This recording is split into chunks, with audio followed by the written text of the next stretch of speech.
നമസ്കാരം. Company രജിസ്ട്രാറായ VM Prasanthan വീണ വിജയനെതിരെ കോടതിയിൽ report സമർപ്പിച്ചിരിക്കുകയാണ്.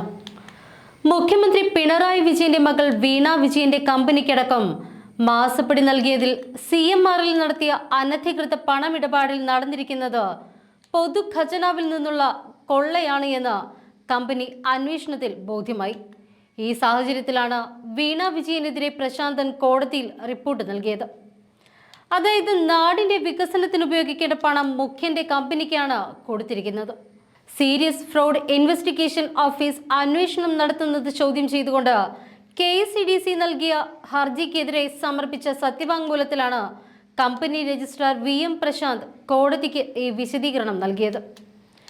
Company രജിസ്ട്രാറുടെ നീക്കം സംസ്ഥാന മുഖ്യമന്ത്രി പിണറായി വിജയനും മകൾ വീണ വിജയനും വീണയുടെ കമ്പനിക്കും CMRLനും കനത്ത തിരിച്ചടിയാകും. വീണ വിജയനടക്കം മാസപ്പടി നൽകിയ സംഭവത്തിൽ വഞ്ചന, ഗൂഢാലോചന കുറ്റങ്ങൾ അടക്കം നിലനിൽക്കുമെന്ന് ED വ്യക്തമാക്കിയിരിക്കെയാണ് വീണ വിജയനെ കുരുക്കിലാക്കിക്കൊണ്ടുള്ള ഈ സത്യവാങ്മൂലം കൂടി കമ്പനി രജിസ്ട്രാർ ഹൈക്കോടതിയിൽ നൽകിയത്. ഇത് തീർത്തും വീണയ്ക്ക് അടിയായിരിക്കുകയാണ്. മുഖ്യമന്ത്രി പിണറായി വിജയന്റെ മകൾ വീണ വിജയന്റെ പേരിലുള്ള കമ്പനി എക്സാലോജിക്കിനടക്കം മാസപ്പടി നൽകിയ CMRLന്റെ അനധികൃത പണക്കൈമാറ്റം പൊതുഖജനാവിൽ നിന്നുള്ള കൊള്ളയാണെന്നാണ് കമ്പനി രജിസ്ട്രാർ ഹൈക്കോടതിയിൽ തുറന്നടിച്ചിരിക്കുന്നത്. CMRLന്റെ അനധികൃത ഇടപാടുകൾ പുറത്തു വന്നതിൽ പിന്നെ KCDCയുടെ ഭാഗത്തു നിന്നുണ്ടായ നടപടികൾ മുഖം രക്ഷിക്കാൻ വേണ്ടി മാത്രമായിരുന്നുവെന്നും അന്വേഷണവുമായി സഹകരിക്കുകയാണ് വേണ്ടത് എന്നും കമ്പനി രജിസ്ട്രാറുടെ സത്യവാങ്മൂലത്തിൽ പറഞ്ഞിരുന്നു. CMRLന്റെ അനധികൃത ഇടപാടുകളിൽ നിന്ന് KCDCക്ക് ഒഴിഞ്ഞു മാറാനാകില്ല.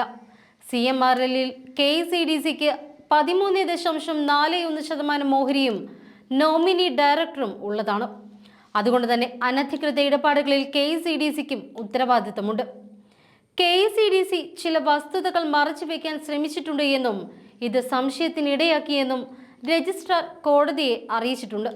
CMRLൽ 2019 ആദായ നികുതി വകുപ്പിന്റെ പരിശോധന നടക്കുന്നത്. KCDC ഇക്കാര്യം 2024 ഫെബ്രുവരിയിലാണ് ചർച്ച ചെയ്തത്. CMRLലെ നിയമവിരുദ്ധ ഇടപാടുകൾ നോമിനി ഡയറക്ടർ KCDCയുടെ ശ്രദ്ധയിൽ കൊണ്ടുവന്നില്ല.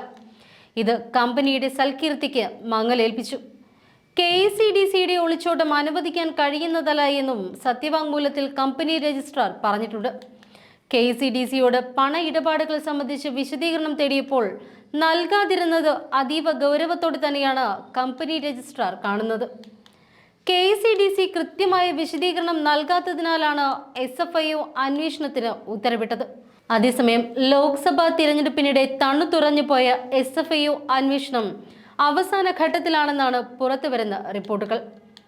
മാസപ്പടി വിവാദത്തിൽ കേരള പോലീസിനോട് ആവശ്യപ്പെട്ടിട്ടും കേസെടുക്കാൻ കൂട്ടാക്കാത്ത സാഹചര്യത്തിൽ കടുത്ത നടപടികളിലേക്ക് അന്വേഷണ ഏജൻസികൾ നീങ്ങുമെന്നും സൂചനകളുണ്ട്.